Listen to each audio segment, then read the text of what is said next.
Hello everyone. तो recently मैंने travel किया है एक न्यू बॉर्न बेबी के साथ। नॉट न्यू बॉर्न, लाइक 3 महीने का हो गया था वो, और अपने पेट के साथ जो कैट है। तो मुझे बताना था कि उसका क्या प्रोसेस है, क्या प्रोसीजर है, क्योंकि मैं अभी बहुत टाइम बाद ट्रेन में ट्रैवल कर रही थी।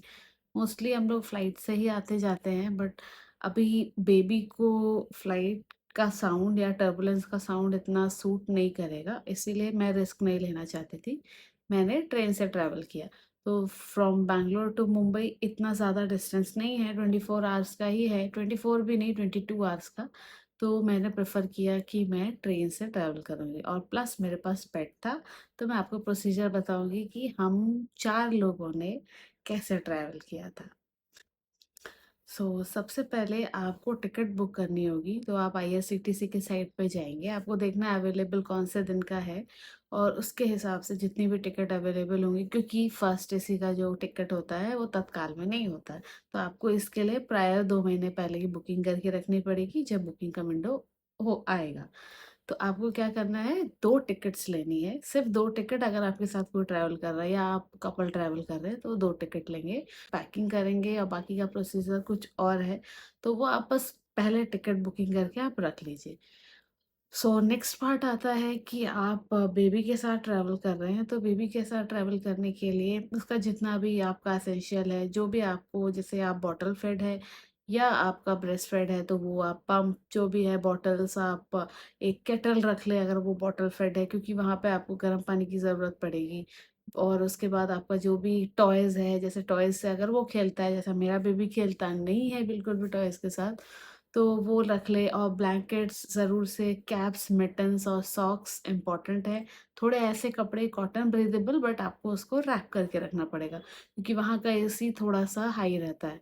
तो वो आपको देखना पड़ेगा, और बेटर आप उसको लोअर सीट पे ही रखें, नीचे वाली सीट पे, क्योंकि आपको ऊपर वाली सीट में ज़्यादा ठंड लगेगी बच्चे को।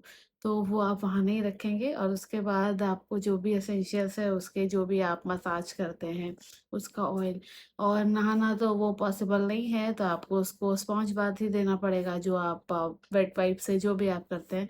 तो आप उसका बॉटल्स रख लें, वेट वाइप्स रख लें, डायपर्स रख लें, इनफ डायपर रख लें। अगर आप फार्मूला फेड है तो फार्मूला रख लें। पानी का बॉटल आप एक्स्ट्रा अपने पास रखें, और एक थर्मस वाली बॉटल इम्पॉर्टेंट है केटल के साथ। ब्रेस्ट फेड है तो कोई ज़रूरी नहीं है, अगर आप पंप करते हैं तो ही इम्पॉर्टेंट है, तो आप पंप रख लें। बाकी आप और भी अच्छे तरीके से आप सब कुछ ट्रैवल कर सकते हैं। तो ये पार्ट हो गया बेबी का, कि बेबी का जो भी एसेंशियल्स है वो आपको मैंने बता दिया। बाकी आपको जो भी अच्छा लगता है, जो भी आप आगे ट्रैवल कर रहे हो उसके हिसाब से ले लेना। तो अबाउट द पेट, तो पेट का यही है कि पहली बात वो थोड़ा हेल्दी होना चाहिए, मतलब हेल्दी इन द सेंस कि उसको पहले से कोई बड़ी बीमारी नहीं है, और वो नॉर्मली खा रहा है, पी रहा है, सब कुछ है। तो पेट के लिए क्या करना है, पहले प्रोसेस में बाद में बताऊंगी कि क्या होता है। पहले उसके लिए जो आप बाउल यूज़ करते हैं खाने के लिए, पानी के लिए, वो आप ले लें। जो उसका मेडिसिन्स है या उसका स्पॉट ऑन है, कैट है, डॉग है, जो भी है, वो रख लें। ट्रीट्स रख लें आप। उसका खेलने का स्पेस इतना नहीं रहेगा, तो वो आप फिर भी, अगर आपको है वैसा कि आप उसको खेलने के लिए वो करते हैं, तो आप वो रख लें।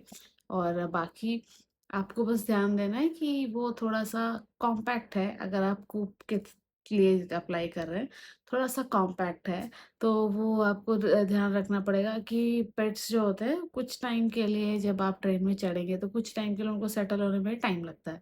तो आप उनको जो सेटल करेंगे, तो उसके लिए जो टाइम लगेगा, बेबी को आप बस थोड़ा-सा दूर रखिएगा, क्योंकि जो भी है, कैट है या डॉग है, सेटल होने के लिए फिर उनको सीट पे चढ़ना पड़ जाता है। वो लोग फिर ऊपर जाके एक्सप्लोर करेंगे, ऊपर वाली सीट पे, नीचे वाली सीट पे, नीचे घुसने का ट्राई करते हैं, क्योंकि ट्रेन हिलती है, जो मूवमेंट होता है उनके वजह से थोड़ा-सा डिस्टर्बेंस होगा, but like within no time, मेरे को लगता है 1 घंटे के अंदर ही मेरे कैट ने एडजस्ट कर लिया था। उसने एक-एक जगह देख ली थी कि वहाँ पे उसको बैठना है, तो वो सेट हो गया था।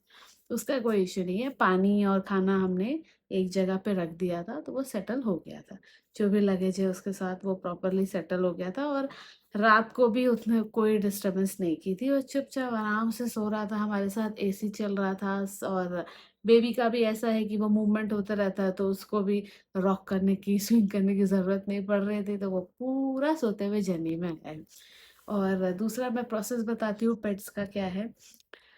पहले आप उसका सारा वैक्सीनेशन अप टू डेट रखेंगे और उसका जो वैक्सीनेशन कार्ड है, जब आपका जर्नी है लाइक आपका 16th को जर्नी है तो 15th के दिन आप जो भी स्टेशन से ओरिजिन जहाँ पे आपका स्टेशन से आप बोर्ड कर रहे हैं, वो स्टेशन पे आपको 1 दिन पहले जाना है और आपको एक लेटर लिखना पड़ेगा जो होगा रिज़र्वेशन ऑफ़िसर के लिए लाइक टू रिज़र्वेशन ऑफ़िसर और उसमें मेंशन करना है कि आपके पास न्यूबॉर्न बेबी है, आपके पास पेट है और जो भी आपका है आप लिख देंगे, जो भी ट्रैवल कर रहे हैं, ट्रेन का टिकट, पीएनआर नंबर जो भी है लिख देंगे।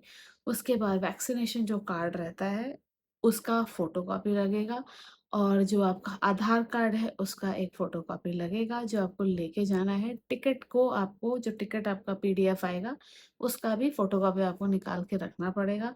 तो वो चीज़ें आपको जाके रिज़र्वेशन ऑफ़िस में जाके वो सबमिट करनी है। तो वो सबमिट करने के बाद ये एक तरह का रिक्वेस्ट है अगर आप कूप ले रहे हैं तो अदरवाइज़ आपको केबिन मिलेगा जिसमें 4 होता है, 4 सीट्स होती है। बट उसमें ये रिस्क है कि अगर आपके साथ 2 और लोग आपकी फैमिली के हैं तो इट्स ओके आप ट्रैवल कर लेंगे। बट अगर उसमें आपके साथ दूसरी फैमिली का कोई है या दूसरे कोई है जो स्ट्रेंजर है, मे बी और मे नॉट बी वो लोग आपको अलाउ नहीं करेंगे पेट्स के साथ। तो रिस्क नहीं लेने के लिए आपको रिक्वेस्ट 1 दिन पहले देना ज़्यादा बेटर है कि ताकि आप हैज़ल फ्री आराम से आप अपने पेट और बेबी के साथ ट्रैवल करें। नो डिस्टर्बेंस 2 सीट रहती है, कूप रहता है, बहुत पर्सनल रहता है। तो उसके लिए आपको 1 दिन पहले ये सब सबमिट करके आपको वापस आ जाना है बट आपको पता नहीं चलेगा कि आपको कूप मिला है कि नहीं। तो आप उसको रिक्वेस्ट करेंगे तो आपको सॉरी आप मैंने एक चीज़ मिस किया है फिट टू ट्रैवल सर्टिफिकेट जो 1 दिन पहले आपको निकालना पड़ेगा हॉस्पिटल से, जो पेट हॉस्पिटल, उसका भी फ़ोटोकॉपी लगेगा। फिर जिस दिन आप ट्रैवल कर रहे हैं, उस दिन आपको 3 घंटे या 4 घंटे पहले एटलीस्ट जो आपका बोर्डिंग टाइम है, स्टेशन पे पहुँचना पड़ेगा। फिर आपको पार्सल ऑफिस जाना है आपके पेट के साथ क्योंकि वो उसका वेट करेंगे। तो पेट के साथ आप जब जाएँगे तो वो पहले उसका वेट करेंगे, जो भी वेट है उसका accordingly I guess 1 KG 70 rupees like that ऐसा होता है। तो वो उस हिसाब से आपका कैलकुलेट करके 400-500 जितना भी है वो लेंगे टिकट का पैसा। एक टिकट देंगे जो पेट के लिए होता है पार्सल का टिकट और उसके बाद जो भी डॉक्यूमेंट्स है वहाँ नहीं दिखाना है आपको। उसके बाद आप ट्रेन में बोर्ड कीजिए। बोर्ड करने के बाद जब टीटी आएँगे तो वो बस चेक करते हैं, नॉट नेसेसरी बस आप फिट टू ट्रैवल आप अपने पास ही रखिए, वैक्सीनेशन कार्ड तो रखना ही है फ्यूचर यूज़ के लिए भी। तो वही है कि वो लोग इतना नहीं पूछेंगे, फिट टू ट्रैवल आपके पास बट होना चाहिए इन केस अगर वो माँगे तो। तो ये चीज़ ये थी जर्नी, उसके बाद बहुत स्मूथली आप बोर्ड करें और आराम से जाएँ, कोई भी हैसल कुछ भी नहीं है। तो ये था मेरा ट्रैवल का एक्सपीरियंस और आपको एक चीज़ है कि पेट के लिए ज़रूर से आप जो पेट ट्रेनिंग, पी ट्रेनिंग का एक जो पैड आता है, वो ज़रूर अपने पास रखिएगा। तो ताकि उसके क्रेट में या वो डॉग है तो डॉग में या मज़ल जो होता है डॉग्स के लिए वो अगर आपका थोड़ा-सा डॉग स्नैप करता है, जो भी है मतलब जो भी उसका रिक्वायरमेंट है वो रखिएगा क्योंकि अदर पैसेंजर्स भी होते हैं उसमें, तो आपको सेफ्टी का भी ध्यान रखना है। बाकी मैं एक एक्स्ट्रा सजेशन दूँगी कि आप एक सैनिटाइज़र रखिएगा, सैनिटाइज़र तो रखना ही है मतलब स्प्रे सैनिटाइज़र, जो आप ट्रेन में मैंने जाने के पहले ही मैं बोर्ड ऊपर अंदर कूप के अंदर घुसने के पहले ही स्प्रे कर दिया था डिसइंफेक्टेंट वो वाला जो कि लाइक आपका सीट वगैरह को डिसइंफेक्ट करेगा, आपके क्लॉथ्स को नहीं। तो वो चीज़ मेरा एक्स्ट्रा एक स्टेप था जो मैं आपको सजेस्ट कर रही हूँ, एक एडवाइस। बाकी और भी कुछ अगर आपको जानना हो तो आप कमेंट्स में बता दीजिएगा। Bye bye, thank you for watching, bye.